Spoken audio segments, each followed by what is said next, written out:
All right, welcome everyone. Thank you for joining us. It is Tristan and Seth from the Raleigh Wine Shop, and we have two very special guests this evening.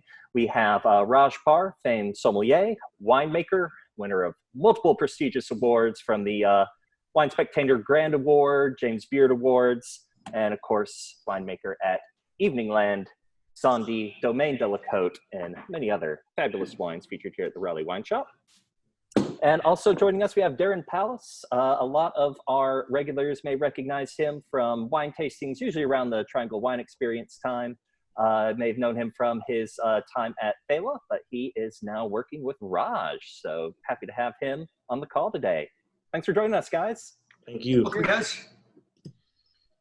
I guess we'll toss it over to Seth to get started. With a few sort of basic background questions about Raj.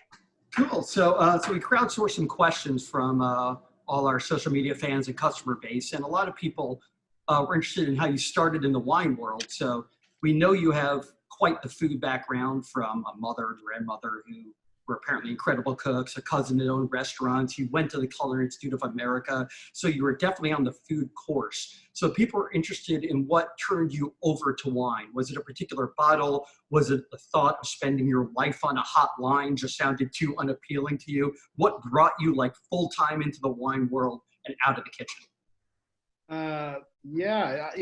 It started when I was in the Culinary Institute of America in Hyde Park, New York.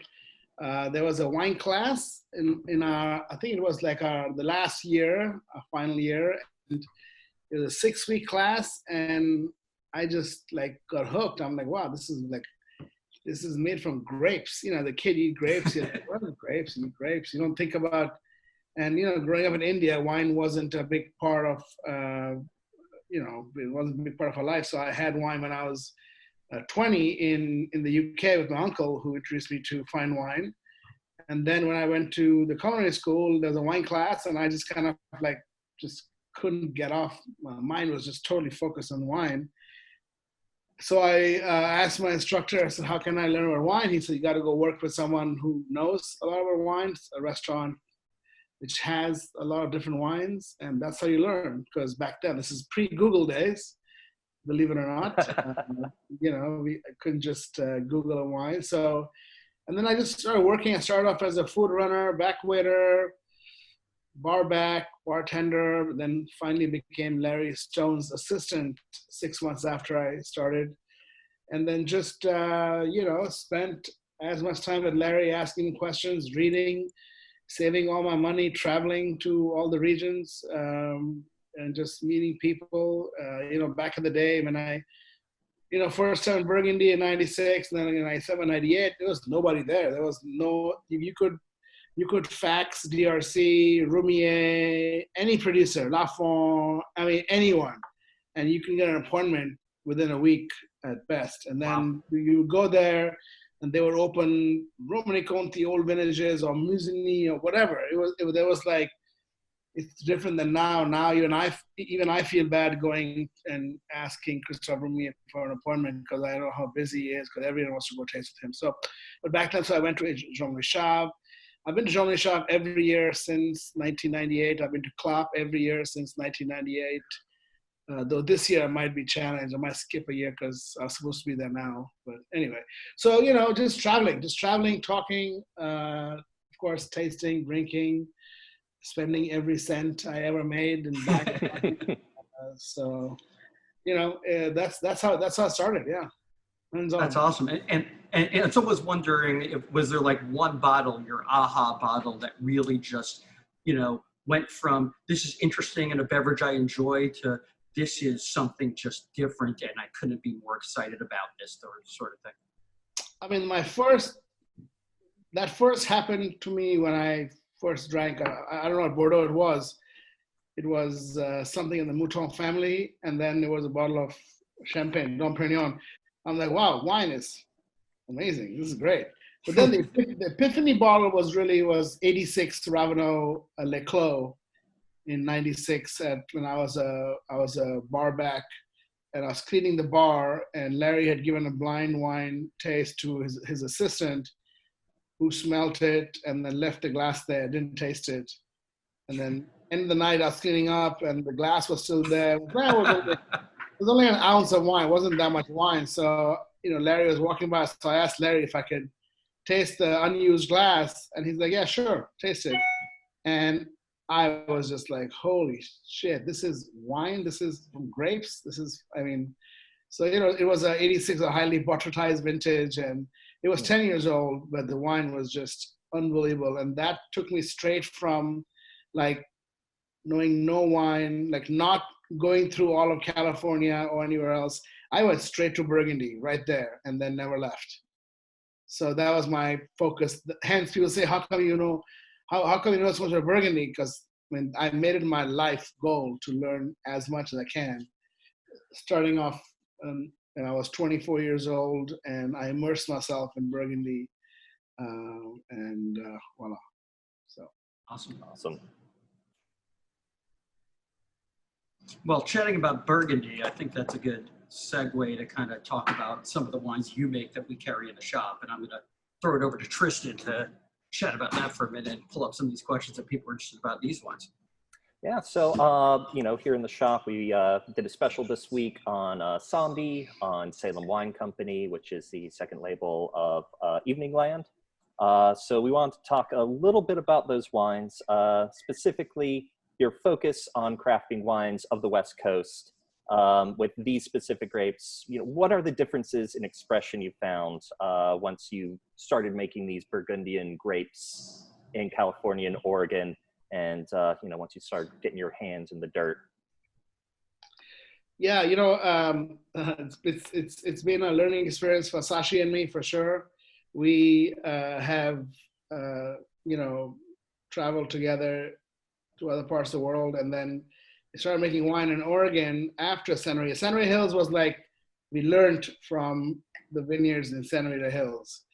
And what we learned, we had to unlearn when we went to Oregon, because the climate's quite different, the soil is quite different, the feel of the grapes, the cluster is quite different. But the one thing has always been, our belief is that we want to produce wines of finesse, wines of balance, wines of texture, and wines that are alive. We will do whatever we need to do in the cellar, not manipulate, but make the wine, handcraft the wine in the way that will achieve that finesse.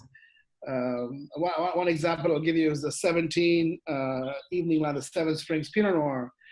So our experience at that time, we had made, 14, 15, and 16, exactly that wine. That kind of changed the course of a learning curve. So 14, 15, 16, quite all three warm vintages. And, with warm vintages, we had, good phenolic ripeness, and the wine was, they were pure, and we made them with a lot of finesse, a lot of texture, just very low impact infusion extraction. So 17 comes along, it's a cool vintage, late vintage.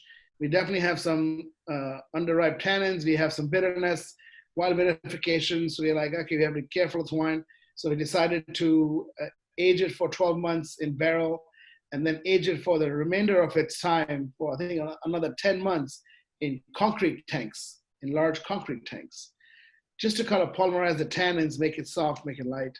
And that's an example of how we adapted. We would never do that to our wine from Santa Rita Hills, because it would lose. It doesn't have that much tannin to start with. So the tannins are much lower in Santa Rita, and we have higher tannins in Oregon. So, but we want to make wine of finesse, and we want to have the wine of identity, but we don't want chunky, tannic, juicy wine. We want finesse. So that's how we adapted, and we continue to learn every year. So. Yeah, and kind of going off of that, are there factors that you look for in selecting vineyards or blocks within vineyards? What makes Seven Springs just so awesome? So Seven Springs, so before we took it over, it's a historic vineyard. Many top producers have made wine from them. I've been lucky to have older vintages from other producers, and always been like, wow, this is something special. It has, it has great texture. It has, made in the right way. It really shows Seven Springs. It has that kind of cranberry sassafras kind of flavor in the vintage. If you smell the wine, I mean, I'm not going to tell you what it smells like, but for me, Seven Springs is cranberry sassafras. Like you took like cranberry juice and mixed it with like, Coca-Cola or something like that. I mean, not literally, but on the nose. And that identity comes through when the wine is picked at, to be just ripe, not too ripe. In 18, the wine was too ripe and just tastes like, raspberry Kool-Aid, little ripe for me. But, I think that Seven Springs being such a historic vineyard, we had to take it over in 2014 and we didn't hesitate. We were introduced that we only want to make wine from that vineyard. It's our estate. We don't buy any grapes. We sell grapes. We don't buy any grapes. And I think that if you have Seven Springs over 5-7 vintages, you'll see it has, just one, the style, the texture, the flavor, the aromas are very, very, they show every vintage, even though the vintage is different. Awesome. Yeah, so what are some of your favorite food pairings, say, with, let's just go specifically with the wines we featured on our online store this week. The Sandy, just Santa Barbara County Chardonnay, the Salem Wine Company Pinot, and the Evening Land Pinot. Right. Yeah, so, Chardonnay much more diverse. The other day we had, I drink a lot of Chardonnay, and I like Chardonnay, which is not heavily oaked and more precise. And I love how with shellfish. Just like we have some local shrimp here. Got it home, got it live, just peeled it, and just cooked it. Made a little kind of homemade cocktail sauce, and that was a really good. For me, you can any shellfish dish, I think, because our Chardonnay is definitely lighter in style. It's not a big heavy oak bomb, so it's definitely more on the delicate side, so you can have it with like things which are much lighter, like shellfish, and like it's not a Chardonnay to have with meat. I mean, you can probably have a chicken at best, but lighter foods.